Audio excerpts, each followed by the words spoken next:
Clasificación B, bajo supervisión de un adulto.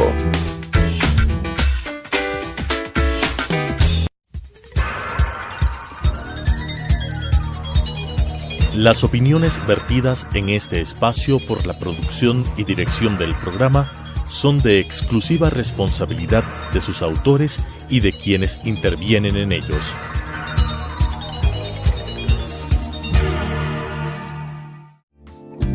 La aceptación de nuestra realidad nos dará la oportunidad de saber que estamos dispuestos a seguir adelante con lo que nos toca. Te invito a acompañarnos. Hoy es un buen día para empezar de nuevo. Telesucesos Canal 29 presenta Frente a la Vida con Juan Diego Umpierres. Bienvenidas, bienvenidos, yo soy Juan Diego Umpierres. Siempre un gusto saludarnos, reencontrarnos ahí 30 de la tarde. Tu cita en Radio Sucesos y el abrazo a través de la pantalla, a través de las 21 horas, por supuesto también en Telesucesos y por supuesto abrirte el fabuloso e infinito mundo del Internet, porque no solamente nos ves en señal abierta, sino también es un gusto que en cualquier parte del planeta y el universo, a través de nuestra página web radiosucesos.net, telesucesos.com, ahí está también tu señal. No hay hora, no hay espacio, no hay tiempo, solamente hace voluntad, conciencia y sobre todo ganas de estar con nosotros en este espacio que solamente reivindica la posibilidad de ponernos en alternativas, ponernos en posibilidades, ponernos en ganas y en contacto con eso que hemos llamado la conciencia activa. También la invitación, nuestro canal en YouTube, ahí está todos los programas que hemos tenido aquí Frente a la Vida para que nos puedas escuchar, revisar con tu familia. Esa es la idea, llegar directo y apuntar a tu corazón. Redes sociales como Juan Diego Motiva, ahí estamos en el Facebook y estamos en el Twitter, así que no hay excusas, estamos 24 horas al día para servir directo a tus sentidos, a tu corazón y a ese despertar de conciencia. Bueno, vamos a conversar un tema complejo, difícil, un tema que todavía en nuestras sociedades se queda como escondido debajo de la mesa, pero es una realidad, es silente, alarmante, impactante, que requiere de la atención de todo este colectivo. Hoy nos acompaña la psicóloga Pamela Novoa de la Fundación A Su Lado. Gracias por estar aquí, Pamela. Gracias, vamos a tocar todo un tema que tiene que ver con el abuso infantil, ¿no? Primero te invitaría un poco del ámbito psicológico a destapar un poco a qué podemos llamar abuso infantil, abuso sexual, porque no solamente es una cuestión de penetración, lo vamos a decir claro y directo, sino hay muchos tipos de abuso que entran dentro del contexto del abuso sexual. Gracias por estar frente a la vida. Claro, gracias Juan Diego por esta invitación. Bueno, yo les quiero comentar que yo trabajo con una fundación, la Fundación A Su Lado. Nosotros somos una fundación sin fines de lucro que trabaja en la prevención de maltrato, de violencia, de abuso sexual en menores. Y directamente, bueno, el abuso sexual es un tema que a nosotros nos preocupa un montón, incluso a partir de las estadísticas que todo el tiempo están saliendo y que cada vez van aumentando, es lo que ha generado a nosotros esta necesidad de poder trabajar en este sentido. Cuando hablamos nosotros de abuso, tiene que ver con una relación que viene a partir de un binomio que tiene que ver con poder y sumisión, ¿no? Un poder-sumisión en la cual, por supuesto, a partir del poder del adulto que está generado a partir de estas concepciones culturales que imponen este poder sobre la sumisión de los niños, los cuales se vuelven depositarios de cualquier tipo de violencia, de maltrato y por supuesto empieza a haber esta dualidad de violencia-maltrato que se va acomodando. Lo grave, como tú me decías, violencia no quiere decir abuso sexual no quiere decir solo penetración. El abuso sexual tiene que ver con muchas otras situaciones, tiene que ver con pornografía, tiene que ver con exhibición, tiene que ver con la exposición a los niños desde edades tempranas y que ahora muchas veces por las condiciones sociales en las que vive nuestra gente, familias que viven en un cuarto, todos, claro, que comparten parejas, que comparten con niños y muchas veces ni siquiera son parejas de padre y madre, sino que son parejas cambiantes, porque incluso son niños que vienen de diferentes parejas, donde se les expone a esta situación. Cuando nosotros trabajamos con los padres, les decimos, ok, está chévere tener intimidad. La intimidad es una expresión de amor, es una expresión de respeto, claro, para hacer las familias, pero tenemos que tener cuidado que los niños no sean expuestos a este tipo de vivencias y de experiencias porque ellos no pueden, todavía no tienen este criterio para comprender.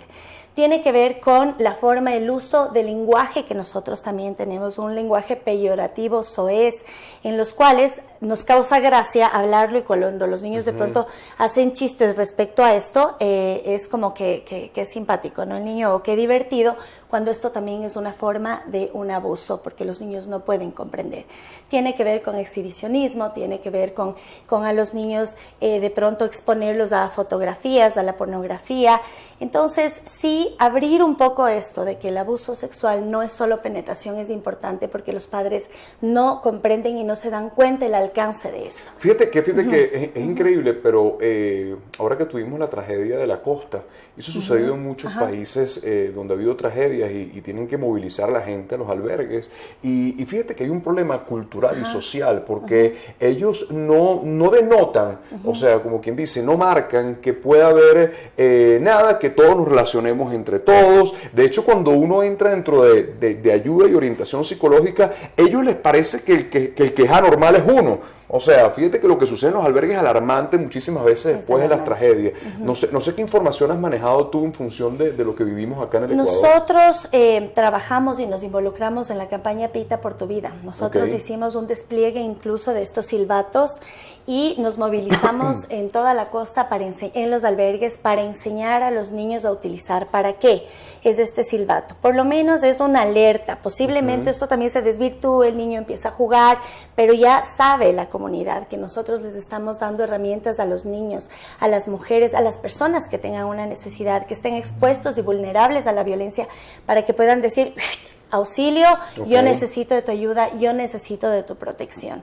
Entonces, claro, es gravísimo lo que sucede porque ahí es cuando ocurre una cantidad de abusos que tiene que ver con toda una desvalorización de una sociedad afectada por un desastre natural como fue, que esto, por supuesto, intensifica estas necesidades de mantener control de alguna forma y un control, por supuestamente, desviado, patológico y que pone en riesgo a toda la Te pregunto, porque ese nivel traumático quizás despierte, nombraste la palabra patológico, algún proceso psicopatológico que haya sido, como quien dice, expuesto al trauma y haya despertado en ese momento. Parece mentira, pero en esos momentos, valga la redundancia, donde hay tragedias, estas psicopatologías se cuelan y se encienden. Se encienden porque cuando uno experimenta una crisis como esta, ¿qué es lo que pasa? Uno se llena de una cantidad de emociones negativas, de emociones de indignación que tienen que ver con tristeza, que tienen que ver con ira. Entonces, todas estas emociones exacerbadas como respuesta a este desastre natural se desfogan de algunas maneras. Entonces, y las diferentes maneras en las cuales se canaliza la ira, se canaliza la tristeza, y tienen que ver justamente con lo que yo te mencionaba, con este control. O sea, cómo puedo mantener yo control, y el control se descarga sobre los más vulnerables, que en este caso son Vamos a seguir abriendo este tema, un poquito también para llevar orientación, información, sobre todo cuál es el síntoma primario que yo puedo ver y diagnosticar en un pequeño, a ver si está siendo víctima de este abuso. Te lo dejo para la próxima parte. Hoy lo conversamos con Pamela Novoa. Ella viene de la Fundación A Su Lado, todo un tema, abuso sexual, abuso infantil. Vamos a meternos también un poquito dentro de esa violencia que surge detrás o dentro de los hogares también, cómo diagnosticarlas. Sociedades donde están los abusos presentes y la violencia presente dentro del hogar, bueno, son manifestaciones de alto peligro. Por eso hay que poner la lupa en estos pequeños detalles y sobre todo con los pequeños. Desnudamos este tema hoy aquí, Frente a la Vida. Estamos Frente a la Vida, conversando con la psicóloga Pamela Novoa. Importantísimo el síntoma.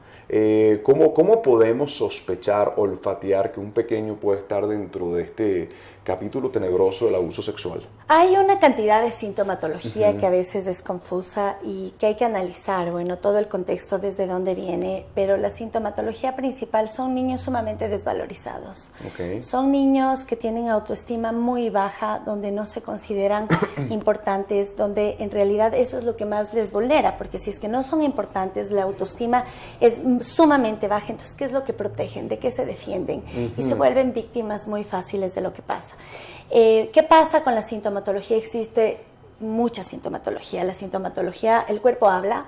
Si es que los niños no tienen esta capacidad de verbalizar, empiezan con una cantidad de problemas en el cuerpo, enuresis, encopresis, dolores de panza, empieza a dolerles la cabeza, tienen una cantidad de situaciones dermatológicas que están sacando toda la ansiedad que los niños están reflejando. De igual manera, los comportamientos que los niños tienen pueden ser comportamientos agresivos, pueden ser comportamientos de aislación, pueden ser comportamientos repetitivos. Los niños repiten la misma agresión y repiten las mismas situaciones que ellos han vivido en las escuelas. Nosotros nos hemos enfrentado en escuelas donde los niños repiten y utilizan a otros niños y a niñas, ya sea en los baños, en los colegios cuando no tienen supervisión, y que realmente ellos empiezan a hacer y a descargar esa ansiedad haciendo lo mismo y repitiendo lo mismo. Entonces, son niños tristes, son niños que tienen mucha ira, son niños que se vuelven agresivos. Entonces, la sintomatología puede ser muy diversa y es bastante compleja. Ok, ahora claro, fíjate que también es curioso porque también estos niños que crecen bajo una estructura abusada del hogar, bajo padres o madres que se abusan mutuamente, donde la violencia es un lenguaje, es un código valga la natural, ¿okay? Ellos aprenden que eso es un sistema de moverse. Entonces, ¿cómo poder orientar un poco también en busca de información de lo que se le lleva a las aulas, de sacar de ese aspecto natural y normal para que ellos vean que eso no es una visión correcta? Claro, esta es una de las situaciones más difíciles y más graves, porque realmente estas criaturas viven esto como normal. Entonces, si tú naces en un medio de violencia, donde hay violencia física, violencia psicológica, abuso sexual, entonces ellos creen como que esto debe ser así, ¿no? Yo nací así, papá y mamá. Realmente es una de las cosas más difíciles, cambiar este esquema que tienen nuestra sociedad, nuestras familias, y darle un giro, o sea, hacerlo mejor, empezar a implementar programas que tengan que ver con relaciones, mejorar las relaciones de apego entre padres e hijos, incluso entre docentes y alumnos. Entonces es un cambio de estructura, es un cambio de relaciones, cambiar este binomio y quitar esta normatización que existe al respecto. Claro. Porque esto es lo más complejo. Esto hace que el abuso, la violencia se vuelva silenciosa. Esto hace que el abuso y la violencia se perpetúe y se mantenga realmente en medio de las familias, y que se vuelva una situación normal y que se va pasando de generación en generación. Eso es lo que te iba a decir, porque lo que vamos a lograr es que sistémicamente esto, hasta que nadie lo interrumpa, va a ir pasándose en función. Últimamente he visto en consulta, y me ha llamado la atención, no sé por qué han caído como varios casos similares, y también desde el ámbito jurídico, en función fíjate, de parejas donde la mamá rehizo su vida con el padrastro, y los recuerdos que tienen estos pequeños, que ya no son pequeños, los que vienen a consulta, son violencia y abuso. Entonces yo les pregunto, ¿pero qué tipo de abuso? Bueno, que el esposo de mi mamá me sentaba en las piernitas, me tocaba mis partes íntimas.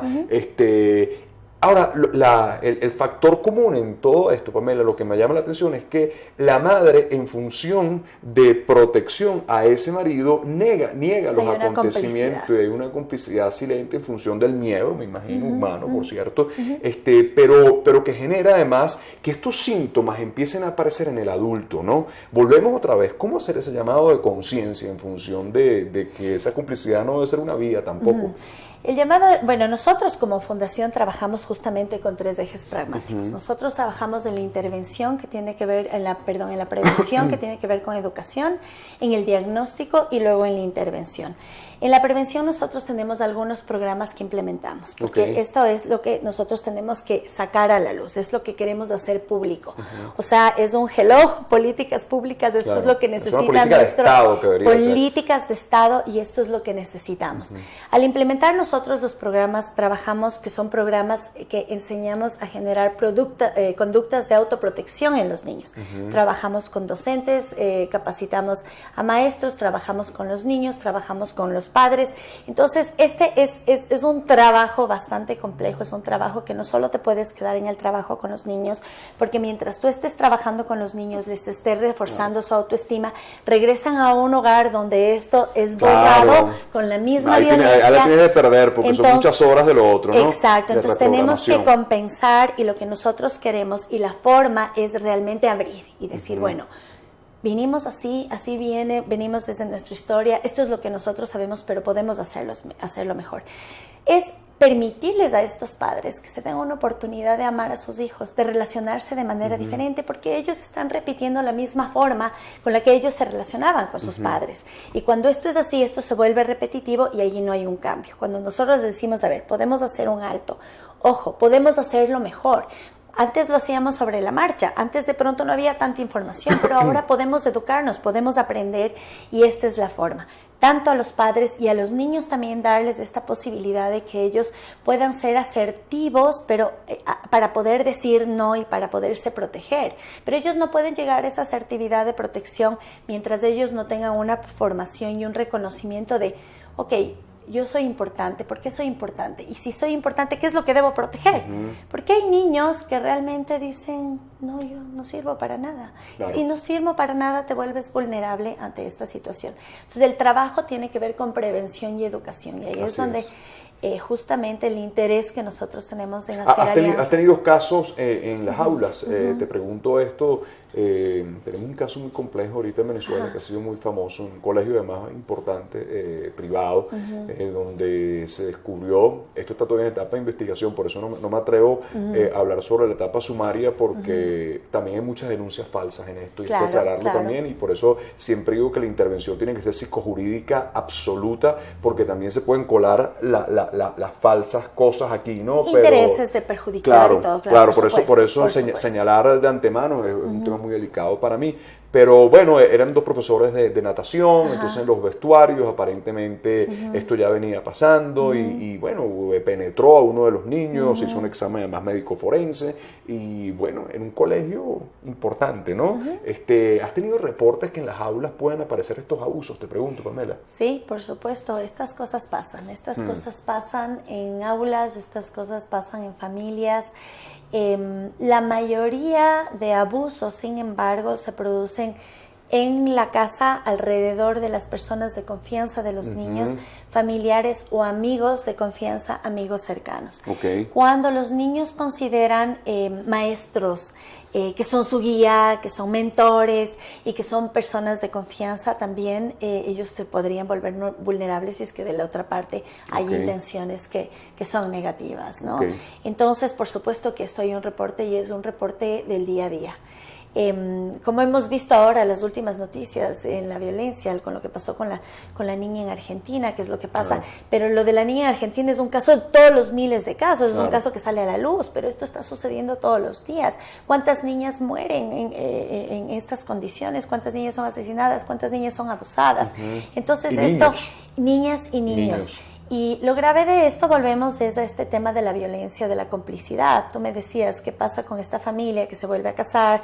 La persona tiene a una pareja nueva que abusa. Entonces, la situación es bastante difícil porque muchas veces las mismas familias protegen al abusador por miedo, porque vivimos en una situación sociocultural bastante vulnerada, donde el miedo es lo que prima y realmente se sienten atados de mano. Y nosotros hemos tenido casos de abusos que en el momento que nosotros queremos sacar a la luz, las familias desaparecen. Vamos a hablar en la próxima parte de eso, en función de cómo llevar una mano solidaria para que ese miedo disminuya, y eso se hace a través de intervención psicoterapéutica, sin duda.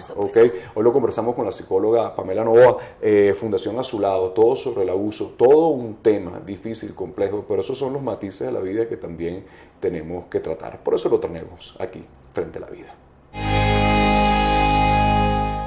Regresamos Frente a la Vida, conversando con la psicóloga Pamela Novoa, Fundación A Su Lado. El miedo es un factor humano, indiscutiblemente. Cuando uno estudia relaciones de maltrato, se da cuenta que esas relaciones llevan mucho tiempo. Y la intervención no se ha tomado de una manera, desde el punto de vista de la psicoterapia. Yo creo que la intervención es jurídica, muchas veces la denuncia puede poner un corte en todo esto. Sin embargo, curiosamente, en estas relaciones la persona vuelve, reincide y es por el mismo miedo. Y ese miedo hay que interrumpirlo a través de este proceso, ¿no? O sea, ¿cómo ponernos en contacto en función cuando sabemos, pero tenemos terror a abrir la boca y tenemos que buscar una mano ayuda que indudablemente se requiere? Bueno, el trabajo no es solo con las víctimas, o sea, trabajamos por supuesto con la víctima, pero el trabajo va más allá, el trabajo es con la familia, el trabajo es con la comunidad, el trabajo es con la sociedad, es crear esta conciencia y esta necesidad de una responsabilidad social de protección entre todos.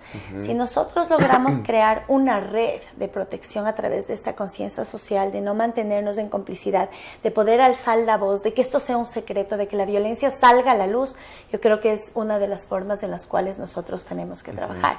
Porque nosotros desde la consulta podemos trabajar con el niño, por supuesto, fortalecer, trabajar con la familia, pero y podemos sacar al niño, podemos recuperarle a esta familia si es que la familia está en condiciones de aceptar y de querer un cambio, que esta es la parte difícil, o sea, que la familia se mantenga. Yo diría que hay una necesidad grandísima, pero justamente del miedo del que tú hablabas, es este miedo de ¿y qué va a pasar? ¿Y cuáles son las represalias? Porque realmente yo creo que aquí en el Ecuador todavía no tenemos una protección jurídica al respecto, no tenemos una conciencia social que realmente la gente que pueda hablar, que pueda decir, se sienta respaldada. Entonces, además de la intervención, que es importantísimo y que es la parte individual y familiar, de sacar adelante esta familia, de reconstituir a esta familia lastimada y vulnerada después de una situación como esta, es este trabajo preventivo que tiene que ver con generalizar esta conciencia social. Un poco llevar la información, ¿no? Llevar la información, hacerlo público. Hacerlo público y que las familias se sientan respaldadas. Que no sea de pronto el terapeuta dentro de su espacio, sino que ellos digan, bueno, el terapeuta dentro del espacio me va a proteger, yo me siento seguro, me da las herramientas para yo salir adelante. Pero ¿qué pasa el rato que salgo de esta consulta? ¿Qué pasa el rato que llego nuevamente a este colegio? ¿Qué pasa el rato que yo me acerco a la policía? ¿Voy a recibir el apoyo? ¿No voy a recibir el apoyo? Entonces, realmente estas son las cosas que tenemos que trabajar y por eso el trabajo es multidisciplinario. Absolutamente. Tenemos que unirnos organizaciones, fundaciones, la parte legal es importantísima porque esos son los respaldos que nosotros podemos ofrecer a la gente desde el área de la terapia y de la intervención. Así es. Habla un poco de la fundación, cómo nos ponemos en contacto. Me estábamos comentando fuera de cámaras que viene la sede nueva, pero mientras tanto, si alguien quisiera tocar este tema con ustedes. Y voy a quedar medio mal porque no tengo mucho los datos, pero a ver, la fundación, nosotros este rato somos un grupo de 12 psicólogas que trabajamos en nuestras consultas privadas.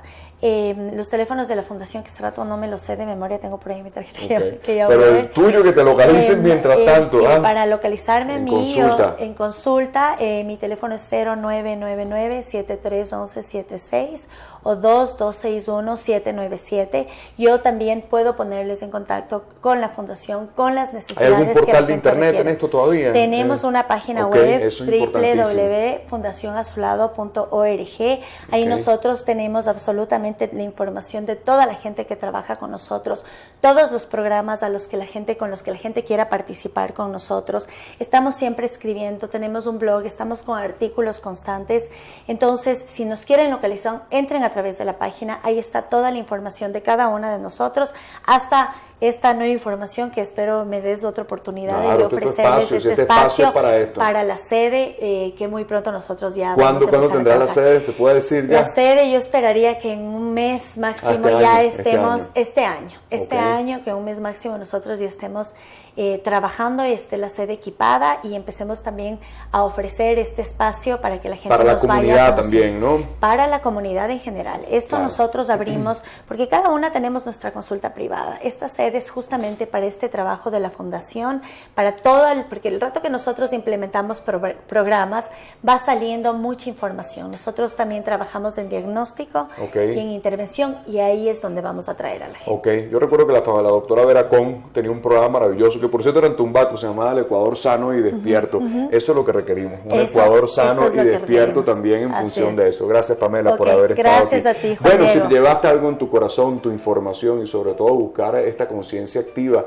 en función de eso, de que el abuso sexual existe, de que el abuso lamentablemente es parte de estos rasgos oscuros de la sociedad, pero existen y hay que, destaparlos. Muchas veces la complicidad y el silencio por temor al escándalo o esta doble moral muchas veces en que vivimos nos permite quedarnos absolutamente paralizados frente a un tema neurálgico. El abuso sexual es parte del componente social que hay que sacarlo del juego, que hay que ponerle la alarma y sobre todo si queremos una construcción de una sociedad, de un país más sano y de niños más felices, sobre todo niños con sonrisas, como siempre se lo decimos. Hoy decimos un no gigantesco al abuso infantil. Hasta un próximo Frente a la Vida. Las opiniones vertidas en este espacio por la producción y dirección del programa son de exclusiva responsabilidad de sus autores y de quienes intervienen en ellos.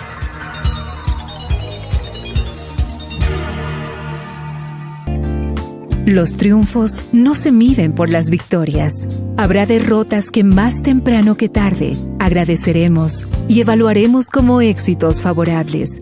El tren pasa siempre, mientras estemos despiertos, frente a la vida. Nuestra cita mañana 18:30 en Radio Sucesos, 21 horas por Telesucesos.